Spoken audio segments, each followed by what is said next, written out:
Factor क्या होता है, किसी भी नंबर का हम फैक्टर कैसे निकालते हैं, इन सभी सवालों के जवाब इस लेक्चर में आप सबको मिलने वाले हैं। क्योंकि इस लेक्चर में हम बहुत ही डिटेल्ड कॉन्सेप्ट के साथ फैक्टर निकालना सिखाएंगे कि कैसे किसी भी नंबर का हम फैक्टर निकालते हैं।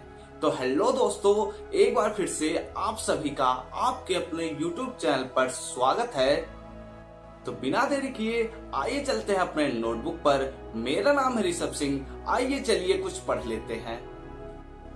तो वीडियो शुरू करने से पहले अगर आप सब इस चैनल पर नए हैं तो नीचे दिए हुए रेड बटन पर क्लिक करके सब्सक्राइब कीजिए और बेल नोटिफिकेशन को ऑल पर सेलेक्ट कीजिए।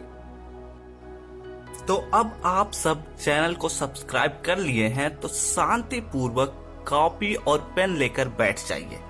जिन जिन चीजों को हम आप सबको बताएंगे उन चीजों को आप सब नोट करते रहिएगा, जिससे आप सब आगे भी इन चीजों को उठाकर पढ़ सके और अच्छे से समझ सके। तो ध्यान से समझना पहले इन चीजों को। पहले फैक्टर कैसे निकालते हैं ये समझने से पहले हमें यह समझना चाहिए कि फैक्टर क्या होता है। तो उसके लिए पहले इस चीज को समझिए कि फैक्टर क्या होता है। फैक्टर वास्तव में देखो, फैक्टर जो होता है, फैक्टर वह वास्तव में एक नंबर के दो खंड होते हैं जिनको गुणा करने पर हमें वही नंबर मिलने लगता है। इसीलिए हम फैक्टर को हिंदी में कहते हैं गुणनखंड। क्या कहते हैं? गुणनखंड। अब इसको ध्यान से समझना। गुणनखंड का मतलब या फैक्टर का मतलब क्या होता है, इसको हम दो तरीके से लिख सकते हैं, एक गुणा और प्लस खंड। ठीक है, अब देखो ध्यान से समझना। गुणनखंड मतलब क्या है? गुणन यानी कि गुणा और खंड मतलब पार्ट्स, हिस्से, जिनको हम कहते हैं। तो देखो, किसी भी अगर हमारे पास कोई भी नंबर दिया हुआ है तो इस नंबर को जब हम दो पार्ट्स में डिवाइड कर दें और उन दोनों पार्ट्स को हम मल्टीप्लाई कर दें तो हमें फिर से वही नंबर मिलने लग जाए। तो इन दोनों पार्ट्स को ही, इन दोनों खंडों को ही हम कहते हैं इस नंबर का गुणनखंड। बात क्लियर हो गई?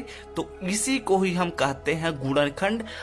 अब चलते हैं कि किसी भी नंबर का गुणनखंड कैसे निकालते हैं, इसके बारे में समझते हैं। तो इन चीजों को ध्यान से लिखना और समझना। क्या होता है गुणनखंड हमने बताया। अब कैसे निकालते हैं गुणनखंड, इसके बारे में भी ध्यान से समझो। और एक बात, कॉपी और पेन लेकर हमेशा हर लेक्चर को ही देखना, जिससे कुछ भी अगर पॉइंट मिले नोट कर लो। जो भी पॉइंट्स आपको समझने लायक है नोट कर लो, जिससे आपके कॉन्सेप्ट्स आगे भी क्लियर होते रहेंगे। जो नहीं लिखता है वो भूल जाता है, पर जो लिखता है वो हमेशा याद रखता है। अब देखो गुणनखंड कैसे निकालते हैं, इसको हम एक ऐसे तरीके से समझाएंगे कि अगर कोई छोटा बच्चा भी देख रहा होगा ना तो वो भी समझ जाएगा। देखो ध्यान से समझो। अगर आपके पास 6 कांच की गोलियां दी हुई हों, कांच की गोलियां, ठीक है, गोलियां दी हुई हो, ठीक है, जैसे 6 कांच की गोलियां मतलब क्या, एक तरीका। तो देखो ध्यान से समझना। आपके पास 6 कांच की गोलियां दी हुई हो तो उनको हम किस तरीके से अरेंज कर सकते हैं।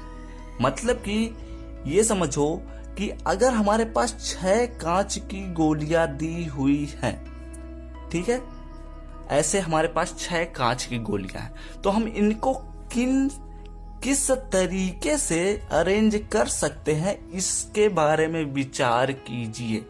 कि इसको एक तरीका ऐसे भी लिख सकते हैं कि 1 2 3 4 5 6, 6 गोलियां हमने एक लाइन में यानी कि एक पंक्ति में हमने अरेंज कर दिया। एक तरीका क्या है कि इन्हीं 6 गोलियों को हम कुछ ऐसे लिख सकते हैं, 1 2 1 2 1 2। गिनने पर कितने हुए, 2 2 4 2 6। तो हमने 6 गोलियों को 2 लाइन की पंक्तियों में अरेंज कर दिया। एक तरीका क्या है, 3 गोलियों को एक लाइन में रखते हुए हम अरेंज कर सकते हैं। देखो ये एक तरीका हो गया। ऐसे ही हमारे पास कितने तरीके हो सकते हैं, उन तरीकों को लिखिए और उन पर विचार कीजिए कि कैसे हम 6 कांच की गोलियों को रखते हैं।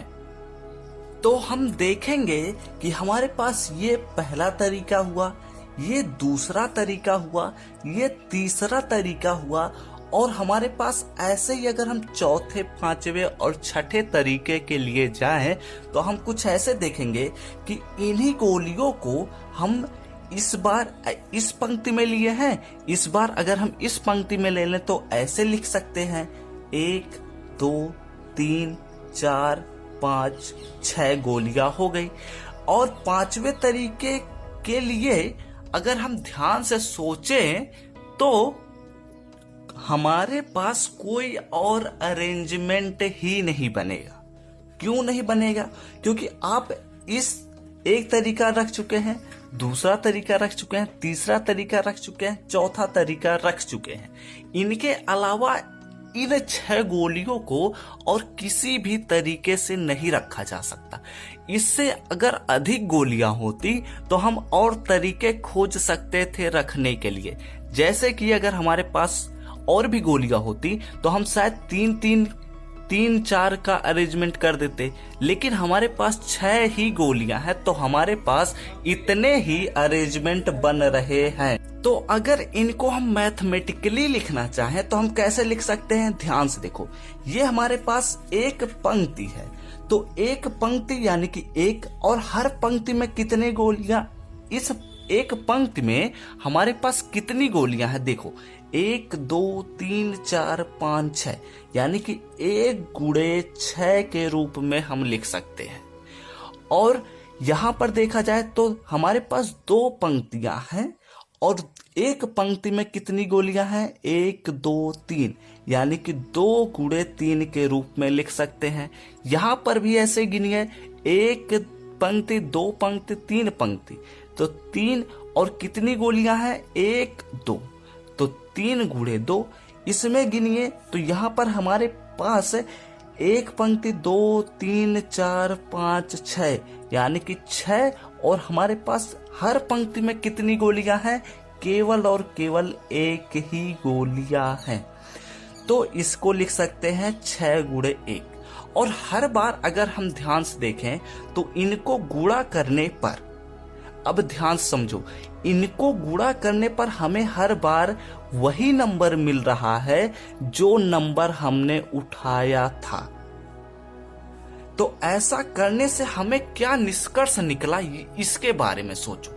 ऐसा करने से हमें यह निष्कर्ष निकल रहा है कि हम कितनी भी गोलियां अगर उठा रहे हैं तो उनको जब हम किसी स्पेसिफिक नंबर, यानी कि स्पेसिफिक नंबर 1 6, इन दोनों नंबर को जब हम मल्टीप्लाई कर रहे हैं तो हमें एक वही नंबर मिल रहा है जिसको हमने पहले ही पिक किया हुआ है।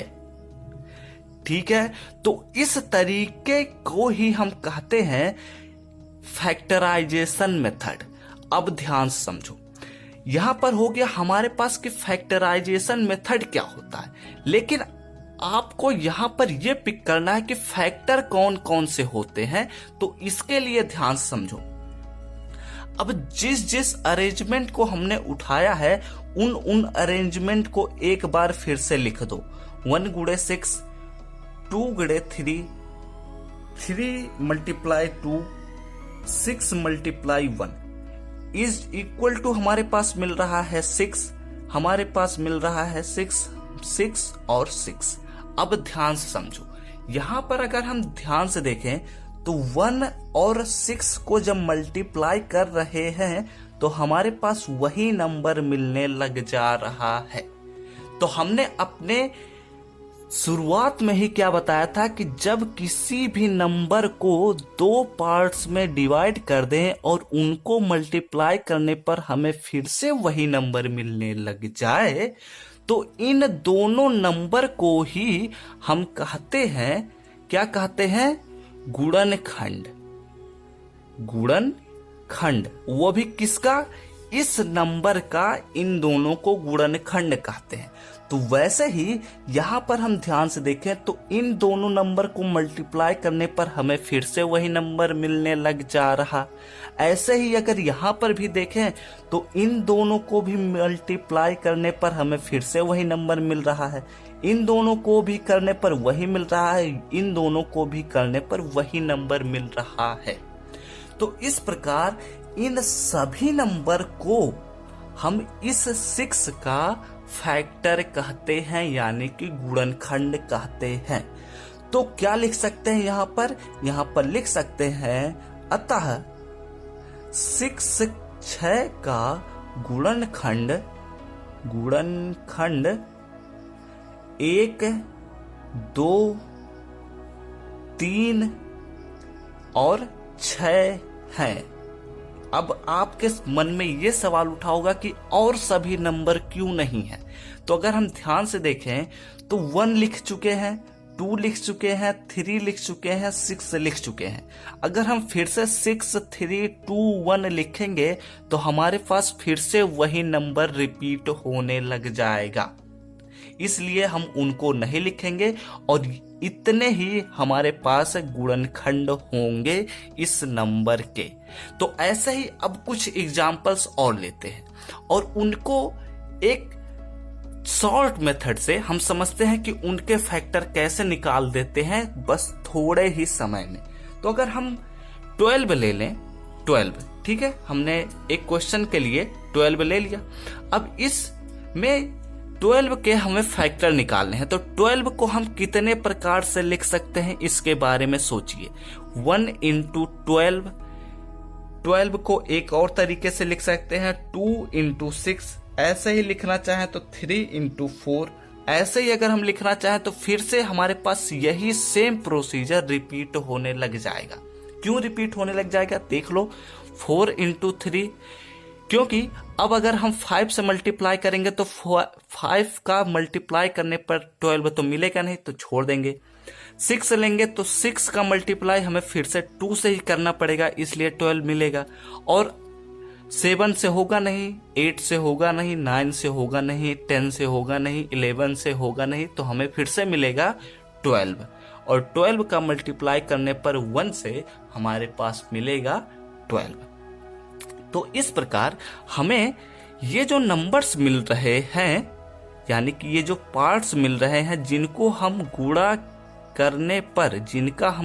करने पर हमें फिर से वही नंबर मिलने लग जा रहा है, तो इन नंबर्स को ही हम कहते हैं इस संख्या का गुणनखंड, यानी कि फैक्टर। तो अगर वीडियो अच्छा लगा हो तो लाइक कर दो और कमेंट करके बताओ आप सबको यह वीडियो समझ में आया है या नहीं।